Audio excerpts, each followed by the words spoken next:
평안하십니까? 모두 안녕하신지 참 궁금합니다. 다 우리 주님의 평화 속에 사시기를 간절히 바랍니다.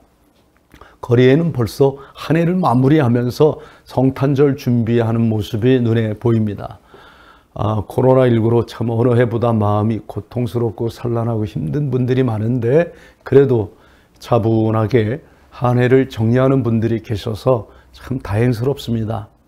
바포에서 거리 행사를요, 굿TV와 생방송으로 준비하고 있거든요.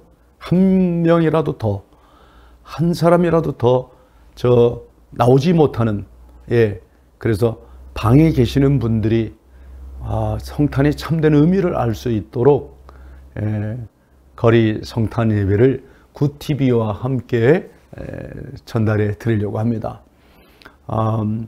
참 코로나로 어려움을 물론 많이 겪고 있습니다만은, 그래도 어때요? 저희가 준비만큼은 최선을 다해서 해야 되지 않겠습니까?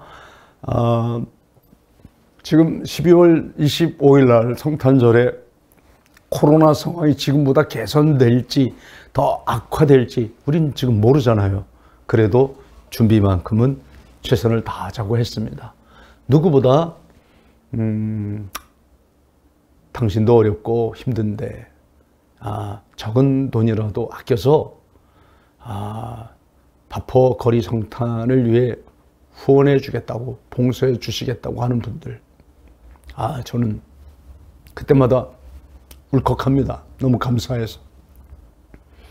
요즘은요, 좀 이 어려운 이웃들을 위해 성금을 좀 주시죠, 이런 소리도 사실 못해요. 모두가 어려운데 어떻게 해요? 그런데 목사님 참 힘드시죠? 얼마 안 됩니다만 제가 정성을 모았습니다 하고 이렇게 바포로 가져오시는 분들, 그때마다 눈물이 핑 돕니다.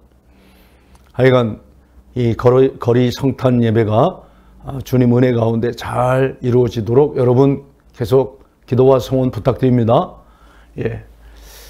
오늘은 시편 121편 1절 2절 말씀 나눠보도록 하겠습니다. 너무 유명해서 너무 많이 알려져서 때로 많은 사람들이 너무 알려진 거라 또 그렇게 귀하게 여기지 않는 것 같아요. 그러나 저에겐 너무 귀합니다. 제 아들 녀석 이름이 산이에요. 최산. 제가 이 성구 때문에 산이라고 이름을 했어요. 내가 산을 향하여 눈을 들리라. 나의 도움이 어디서 올꼬? 나의 도움은 천지를 지으신 여호와에게서로다. 제가 이걸 노래로 한번 해볼게요. 내가 산을 향하여 눈을 들리라. 나의 도움이 어디서 올꼬? 천지 지신 여호와 나의 왕이여, 영원 무궁히 지키시리로다.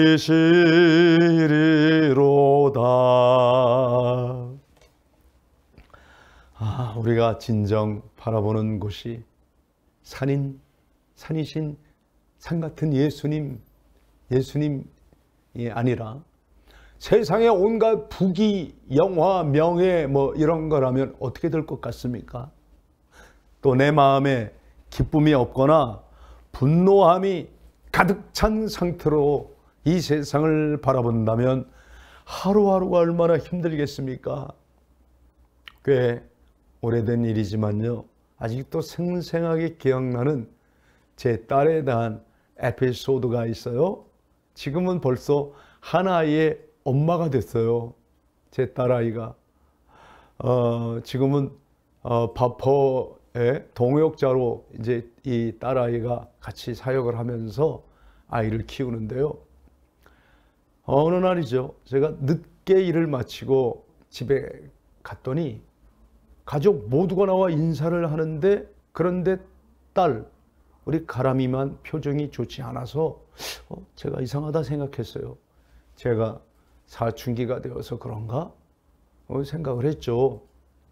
다음날 저는 이제 교회에 도착해서 제 사무실에 갔어요. 깜짝 놀랐죠. 꽃이 참 예쁘게 웃고 있는 거예요. 제가 너무 일이 많고 그때 또 너무 힘들어서였나 봐요. 아마 그때 이제 대광고등학교 강당을 예배당으로 사용할 때예요. 그때 교인들이 한 1000여 명까지 이제 모이기 시작했어요. 아유, 뭐 이렇게 많이들 오는지 그냥 저는 오히려 대형 교회가 되는 게 우리 목표가 아닙니다. 어서 다 그냥 각 지역 교회로 가세요. 그러고 있던 시절이거든요. 어쨌든 그렇게 이제 교실 한 칸에서 예배드리다가 중강당에서 예배드리다가 그것도 사람 너무 많이 와서 대강당에서 예배를 드리게 되었어요.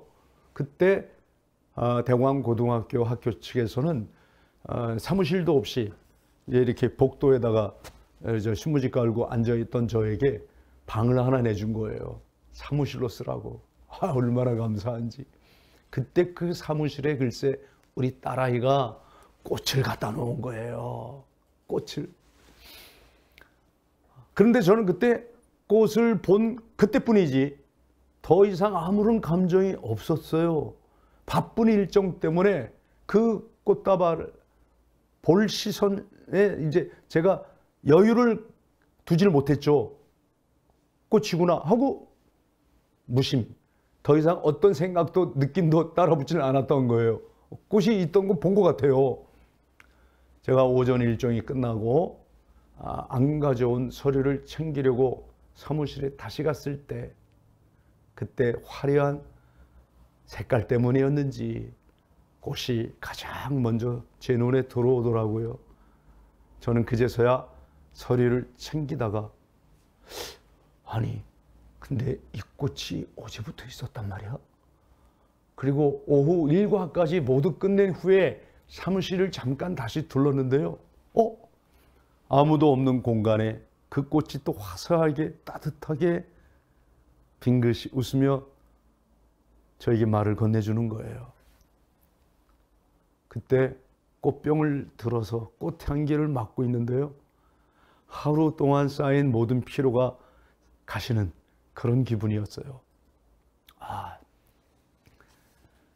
그 꽃 누가 꽂아 놓았을까? 누가 갖다 놓았을까? 궁금했는데 그때 그 사이에 꽂힌 카드가 그제서야 눈에 들어왔어요. 세상에. 거기에는 우리 딸아이가 아빠 생신을 축하드려요. 가람이가 아빠 생일날이라고 교회 사무실에 꽃을 갖다 놓았는데 이 무심한 아빠가 지 생일날도 몰랐어요. 왜냐하면 그때 음력 생일이 맨날 이게 바뀌잖아요. 매해. 그래가지고 생일도 모른 채 막 뛰어다녔어요. 근데 딸아이가 생일을 기억하고 집에도 잘 오지 않는 아빠. 그때는 그렇게 수일이 집까지 갈 수가 없었어요. 청량리에서 매일 허구한 날 지내고 있던 시절이라. 오랜만에 집에 갔는데 집에 갔을 때 딸아이가 서운한 표정을 지었던 표정이 순간 스쳐 지나가는 거예요.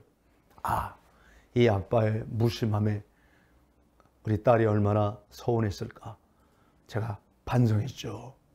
그리고 제가 눈앞에 보이는 꽃에게조차 말을 건네지 못했고 그 꽃이 있다는 것도 발견도 못했던 것에 제가 충격을 받았던 거예요. 충격. 그 일로 저는 내가 보지 못하는 것이 어디 꽃뿐일까? 내가 이렇게 무심히 그냥 스쳐 지나가느라고 있는 것도 못 보는구나. 꽃을 눈앞에 두고 이걸 보지 못하고 한참 지난 뒤에 꽃을 준 딸의 마음을 헤아리다니. 그때 그 꽃에 꽂아놓은 쪽지가 없었으면 저는 그냥 모르고 지나갔을 거예요. 딸은 얼마나 그 깊은 상처가 됐겠어요.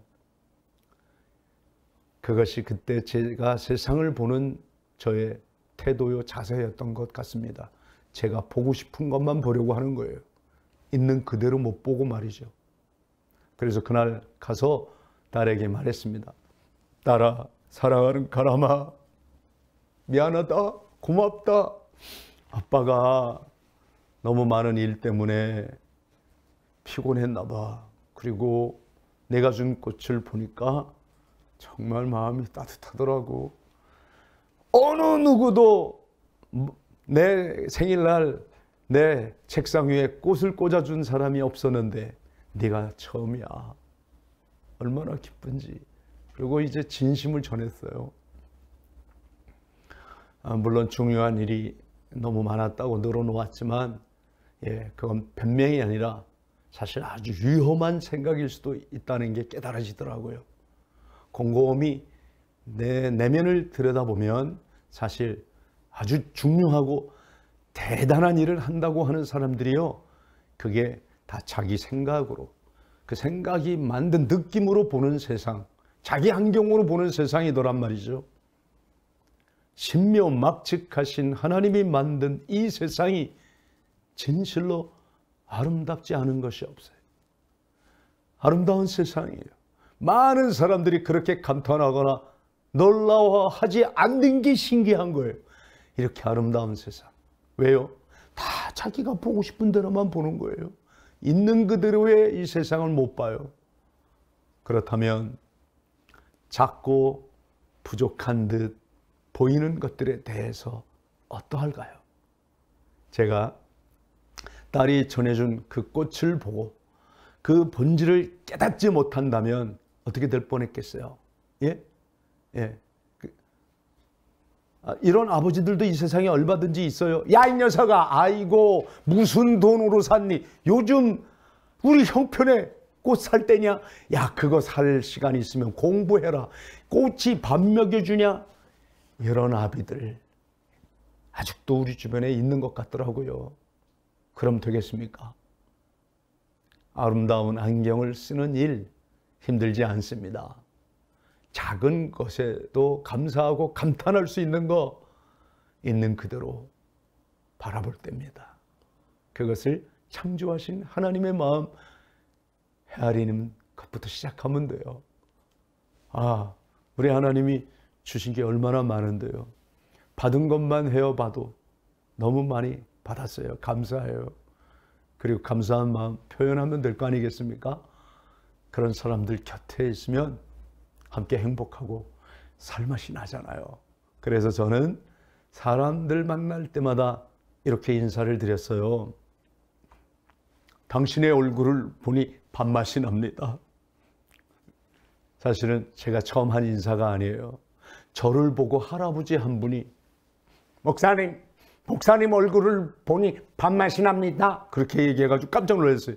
아니, 뭔 소린가. 왜냐하면 우리가 학교 다닐 때 밥맛이 하는 칭찬이 아니라 욕이었잖아요. 이분이 뭐 섭섭한 게 있나 했더니 다음 말이 너무 제 마음을 움직여요. 눈빛을 보니까 눈물이 그렁그렁한 거예요. 평소에 밥맛이 없다가도 이 밥포에 와서 목사님 얼굴만 보면 밥맛이 나요. 이러면서 울어요. 감사하다고. 그래서 그때 제가 어르신 그렇게 말씀해 주시니 살맛이 납니다. 할아버지하고 저하고 주고받은 인사말이거든요. 서로가 이 코로나로 얼어붙은 이때에 이 아름다운 말 서로 인사말로 쓰면 어때요? 당신의 얼굴을 보니 밥맛이 납니다. 그 말씀 들으니 살맛이 나네요.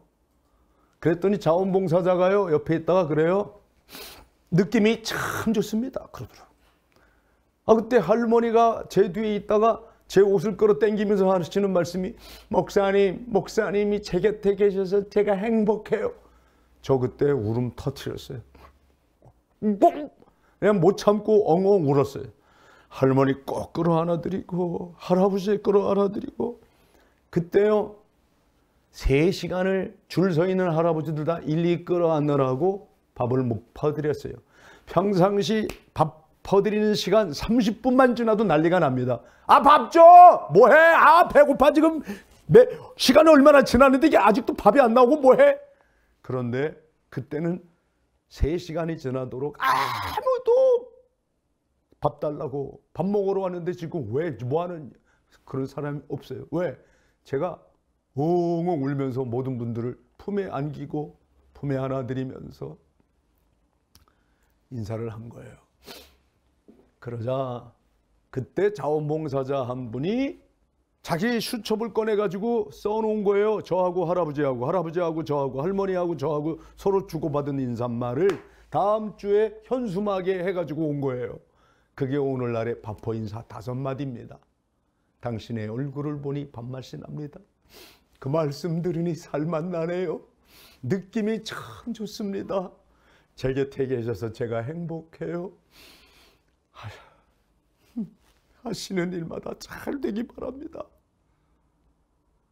행복 바이러스. 예. 어디서부터 어떻게 시작되냐고요? 이렇게 마음속에서 우러나오는 인사말 한마디로 됩니다. 그게 벌써 30년 가까이 인사말이 이어진다고 생각해 보십시오. 놀랍지 않습니까? 예. 최일도 TV 때문에 밥맛이 납니다. 살맛이 납니다. 하시는 분들도 많으셨으면 좋겠어요. 그 마음으로 지금 처음 밥퍼드리는 그 마음으로 이 유튜브 최일도 TV 유튜버로 시작한 겁니다. 여러분들 살맛 나게 하고 여러분 밥맛 나게 하고 싶어서요. 이럴 때 여러분 구독, 좋아요 눌러주시면 저 역시 더 밥맛이 나고 살맛이 나겠죠? 왜 이렇게 해요? 이제 광고가 따라붙어요. 광고가 한 1년 하다 보니까 이 모든 광고 수익 전부 100% 헌금하기로 했어요. 그래서 이건 이미 다 공언을 했고 모든 스태프들이 다 알고 있어서 반드시 100% 전액 헌금을 해야 돼요. 밥맛 없는 분들을 위해, 살맛 나지 않는다는 분들을 위해 이분들이 살맛이 나고 밥맛이 난다고 하길 때까지 그렇게 아낌없이 그분들에게 위로하고 격려하고 꿈을 주는 데 쓰이고 싶습니다. 우선 여러분들을 사랑하고 축복합니다. 밥맛이 납니까? 살맛 나게 해드리고 싶어요. 샬롬, 샬롬.